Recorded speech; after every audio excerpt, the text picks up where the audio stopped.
ಸನ್ಮಾನ್ಯ ಮುಖ್ಯಮಂತ್ರಿಗಳಾದಂತಹ ಡಿ.ಕೆ. ಶಿವಕುಮಾರ್ ಸಾಹೇಬರಲ್ಲಿ ಒಂದು ಮನವಿ ಪತ್ರವನ್ನು ಕೊಟ್ಟಿದ್ದೀವಿ. ಈ ಮನವಿ ಪತ್ರಕ್ಕೆ ಸಹಕಾರ ಕೊಟ್ಟು ಇವತ್ತೇ ಎಲ್ಲಾ ಸರ್ವಪಕ್ಷಗಳ ಸಭೆಯನ್ನು ಕರೆದು ಯಾವುದೇ ಕಾರಣಕ್ಕೂ ಕಾವೇರಿ ನಿಯಂತ್ರಣ ಮಂಡಳಿ ಏನ್ ಆದೇಶ ಮಾಡಿದೆ ಆ ಆದೇಶವನ್ನು ಪಾಲನೆ ಮಾಡಬಾರ್ದು.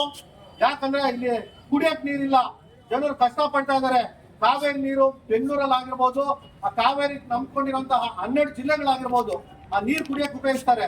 ಆದ್ರೆ ಆ ನೀರನ್ನು ತಮಿಳುನಾಡಿಗೆ ಅದು ಕುಡಿಯಕ್ಕಲ್ಲ, ಅವ್ರಿಗೆ ವ್ಯವಸಾಯಕ್ಕೆ ಬೇಕಂತ ಹೇಳ್ತಾ ಇದಾರೆ. ಇದು ಯಾವ ನ್ಯಾಯ? ಇದು ನಮ್ಮ ನದಿ, ನಮ್ಮ ಹಕ್ಕು, ನಮ್ಮ ಕಾವೇರಿ ನಮ್ಮ ಹಕ್ಕು.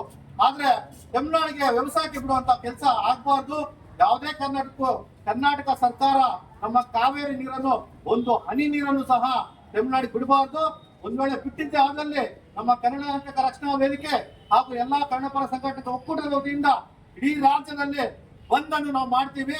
ನಮ್ಮ ವಾಟಾಳ್ ನಾಗರಾಜಂತಹ ಅವರ ನೇತೃತ್ವದಲ್ಲಿ ಬಂದ್ ಸಹ ಮುಂದಿನ ದಿನಗಳಲ್ಲಿ ಮಾಡ್ತೀವಿ. ಉಗ್ರ ಹೋರಾಟ ಮಾಡ್ತೀವಿ ಅಂತ ಸರ್ಕಾರಕ್ಕೆ ಎಚ್ಚರಿಕೆ ಕೊಟ್ಟು ಇವತ್ತು ಸಾಂಕೇತಿಕ ಪ್ರತಿಭಟನೆ ಮಾಡ್ತಾ ಇದ್ದೀವಿ ಬಂಧುಗಳೇ.